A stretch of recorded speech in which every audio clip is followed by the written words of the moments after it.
안녕하세요. 마음을 깨끗이 하자. 포지티브 명상의 악명인입니다. 오늘은 감정의 재정립, 이런 주제로 말씀을 드리겠습니다. 감정을 재정립한다는 얘기는 감정을 정확히 인식하고 감정을 다루는 힘을 좀 배양을 하자, 그런 의미입니다. 그래서 전 편에 제가 감정과 생각에 대한 차이를 말씀을 드렸잖아요. 그러니까 우리가 많이 이제 감정을 다스리기 위해서 뭐 배우고 익히고 전문 서적을 보고 그 전문가의 얘기를 들어도 그 아는 만큼 내가 감정이 다스려진다는 것은 착각이다. 감정이다. 이런 말씀을 드렸잖아요. 그러니까 생각과 감정의 영역이 차이가 있다는 얘기죠. 우리 인간이 위대한 게 생각하는, 사유하는 힘이잖아요. 생각이라는 것은 내가 보고 배우고 익히고 경험한 그러한 정보들을 가지고 내가 뭔가를 사유하는 힘이죠. 근데 이 감정이라는 것은 뭐 뇌 과학자들이 얘기하는데 신경 전달 물질의 작용이다. 어떤 감정을 일으키는 게 생리적 현상이다. 그러니까 몸에서 분비되는 신경 물질의 작용으로서 우리가 감정을 드러낸다고 합니다. 그런데 그럼 이런 감정들이 발생하는 원인이 뭘까요? 우리가 그러한 마음들이 기본적으로 내재되어 있어서 발현이 된다 하는 게 일반적인 얘기였는데, 우리의 감정은 전적으로 우리가 사회 활동, 그 환경, 특히 이제 타자 간에 대한 반응으로서 생성이 된다고 합니다. 그러니까는 어떤 감정의 영역이 이 육신이라는 그 개인적인 성향으로 인식됐었는데, 그게 아니라 우리가 삶을 통해서, 인간은 사회적 동물이니까 삶을 통해서 환경과의 반응으로 일어나는 것으로 감정의 해석이 다르게 해석되고 있다고 합니다. 그러니까는 내가 태어나서 보고 배우고 익힌 나를 둘러싼 주위 환경에 의해서 이제 학습되고 보고 배우고 익히고, 우리가 말하는 문화죠. 관념, 관습, 이런 것들이 에 의해서 자연스럽게 이제 감정이 표출이 되는 거죠. 그러니까 전적으로 외적 요인에 의해서, 사회 활동에 의해서 우리 감정은 일어난다. 뭐 극단적으로 얘기하면은 내가 무인도에 혼자 있다. 그러면 감정이 일어날 일이 없다는 얘기죠. 그래서 우리 감정이라는 게 그 삶을 통해서 인간이 만든 관념, 뭐 관습, 문화라고 하지 않습니까? 이거에 깊이 관여돼 있고 종속돼 있다. 개인적인 성향이 아니란 얘기죠. 그런 사실을 인정을 하고 보니까 우리가 이 감정을 다스리고 제어하고 타자와의 관계 속에서 매우 중요하지 않습니까? 그러다 보면은 많은 부작용들이 생겼죠. 예. 우리가 대표적으로 알고 있는 뭐 합병 이런 거 아니겠습니까? 감정을 그냥 쌓아두고 그냥 누르고 이러면서 이러한 문화가, 요새는 감정을 적극적으로 표출하는 것에 대해서 용인하고 오히려 부추기고 있죠. 그러다 보니까 또 너무 눌렀을 때도 문제지만 이것을 너무 풀어놓으니까 어떻습니까? 이제 갖가지 감정들이 이제 표출이 되면서 갈등들이 마구마구 생기고 있죠. 그래서 이런 감정을 다스리는 여러 가지 기법, 감정 코칭, 마음 다스리기, 명상도 일종의 그런 거지만 그런 감정을 이제 통제하고 다스리고 하는 해법, 해결책 이런 것들이 또 나오고 있습니다.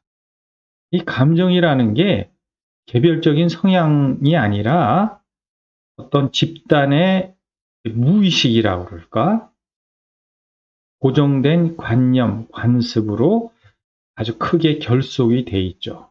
일종의 범주화가 돼 있다는 얘기죠. 그러니까는 그 결속돼 있고 묶여 있는 범주화된 그 사고의 틀에서 우리가 벗어날 수가 없죠. 사회를 그동안 묶고 있던 뭔가 사고의 틀, 이것을 깨지 못하면은 감정이 거기에 꼼짝없이 종속되어 있다는 얘기죠. 그렇게 묶여 있는 관념, 관습으로부터 개별적인 행동한다는 것은 거의 불가능하죠.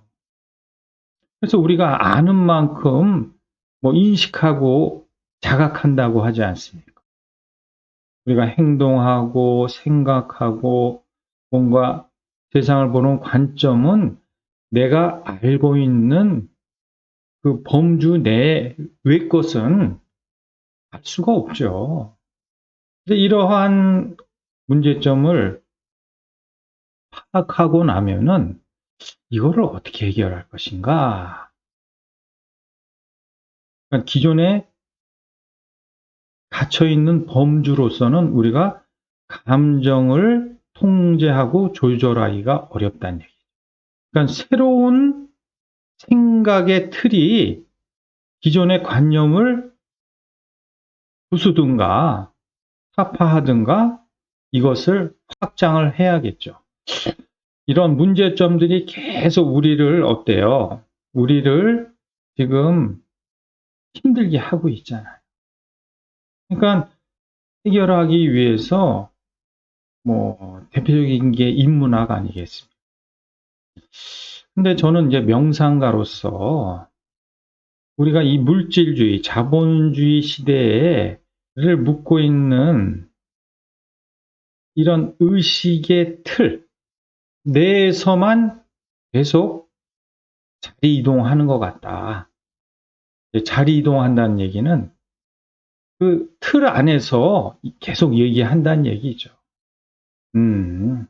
그렇게 배우고 익히고 하는 그 내용도 결국은 그러한 범주 내를 벗어나는 데는 한계가 있다. 저는 그렇게 생각을 합니다. 그래서 이것을 해결할 수 있는 방법은 제가 늘 주장하는 얘기지만 이 의식의 범위를 확장하는 거예요. 어떻게 영성지능을 높이는 거다.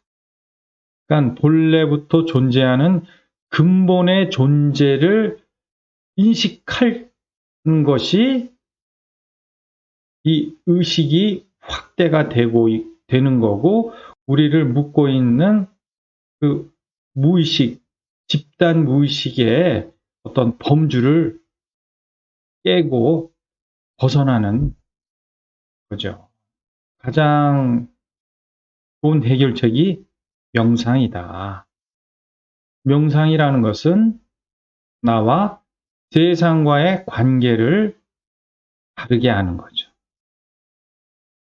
세상, 물질 너머에, 세상 너머에 이 모든 것을 있게 한 근본을 아는 거죠. 이게 이제 의식이 확장이 되고 나를 묶고 있던 어떤 영역이 새로운 영역으로 확대 이전이 되는 거죠. 이것이 감정의 재정립 아니겠습니까? 그러니까 새로운 생각으로 우리의 감정이 이전을 해야지 기존의 틀로부터 벗어날 수가 있다는 얘기죠. 기존의 틀을 쥐고서는 우리가 여기서 이러지 마라. 온갖 감정들을 내가 다스리고 이러기가 거의 불가능하다. 저는 그렇게 생각을 하고 있습니다.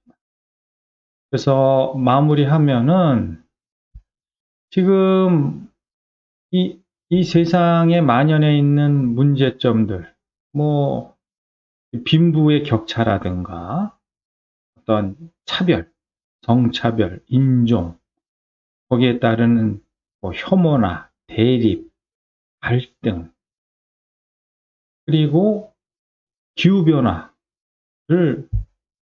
겪고 있지 않습니까? 이런 것들을 기존의 틀, 우리가 지금까지 우리를 묶고 있던 어떤 관념, 관습, 자본주의, 범주 안에서 해결하기는 불가능하다. 그러면 어떻게 해결을 해야 되느냐? 새로운 사상이 출현해야죠. 그러니까 우리의 인식이 변화되고 전환이 돼야 되죠. 이럴 때 세상을 보고 타인을 보는 감정이 재정립이 될 수가 있죠. 제가 늘 드리는 말씀이잖아요. 깨달음이 뭐냐? 근본을 아는 거고, 근본을 안다는 것은 이 무한한 우주, 이 세상이 하나다. 수많은 형상이 드러나지만 그것을 있게 한 근본은 하나고, 하나의 의식을 내가 체득할 때 내 의식의 전환이 일어나는 거죠. 이게 참 제가 보면 어려운 얘기 같습니다.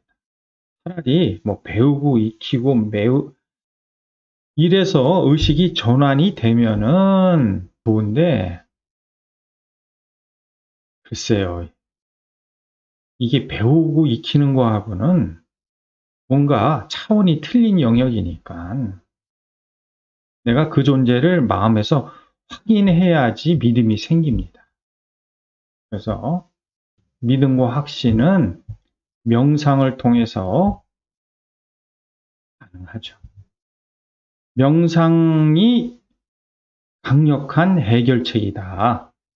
그래서 명상을 통해서 그동안 내 마음을 지배하고 있는 우리 집단 무의식, 관념, 관습으로부터 새로운 세상에 내가 그 존재를 인식할 때 나를 둘러싼 의식의 범주가 확대가 될 때, 이럴 때 자연스럽게 세상을 보는 마음, 이게 감정이잖아요. 세상을 대하는 마음이 내가 재정립이 될 수가 있다. 저는 그렇게 생각을 합니다.